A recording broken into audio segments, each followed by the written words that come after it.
What do you think that impact is going to be if the L&D leaders don't quickly get on board and figure out how to leverage these tools in their organization? I loved the point that Keith was talking about, the order takers. It is kind of an ingrained mentality in this L&D community. Whatever we can do to move past being order takers and actually move to be leaders. And I love his phrase about instead of going to try to sit at their table, create a new table and invite them to this new table and educate them on how AI is going to transform L&D, educate them on how it's going to help the business get there faster. So I think that's the danger, Keith, is that if we don't get out in front of it, people will pick up the AI tools. They will begin to use them. They will produce just-in-time learning, e-learning, micro-learning, nano-learning, performance management, whatever you want. And it's not going to be the kind of learning that any of us would produce, and we're going to be left behind again. And I'm curious, particularly with your skills advisory board, I've heard, some things that are being thrown out that like by the year 2030, there's going to be a large percentage of skills that will be needed that don't even exist today. And so that always has me scratching my head and like, where do you focus your skill development? How do you know, like, what does that target look like? What are you aiming towards and how we're continuing to upskill our employee base? And so I'm just curious how that those data points may influence the focus of your skills advisory board and directionally how that's happened. That data is valuable from a holistic standpoint, but you also need to be able to discern what data is applicable to you. So it can get absolutely overwhelming when you look at, okay, by 2030, it's 86 million, but the realm that I'm responsible for is not 86 million.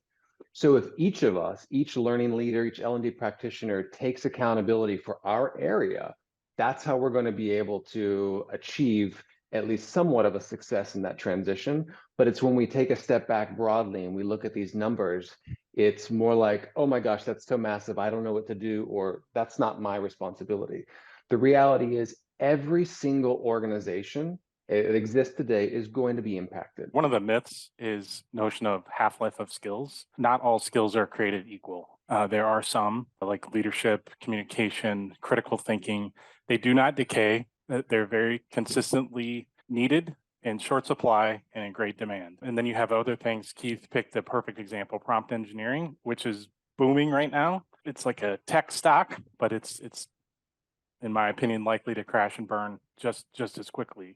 How do you decide what external resources to bring in-house so that you are, in my words, not the prophet in your own land? So it's not just industry research, it's other practitioners in the field and sometimes competitors in the same marketplace to have a strategic dialogue. Summary points that goes back to what Mike was saying and Keith was saying together is that as leaders in our profession, when our bosses come to us and say, we want you to lead this, even though it's all changing, we're going to have, so for AI, for instance, we're going to have to figure out what are the policies, what is the governance.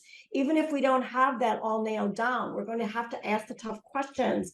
And then we're going to have to work real hard to build this AI literacy within the organization so that we're talking a similar language. And then figure out what is the department strategy. Keith laid out a number of them in the way that he reached out to executives and figured out how he could use their input to formulate his plan. And then what are the tactics? How are we going to integrate the workflows into our organization so it makes sense?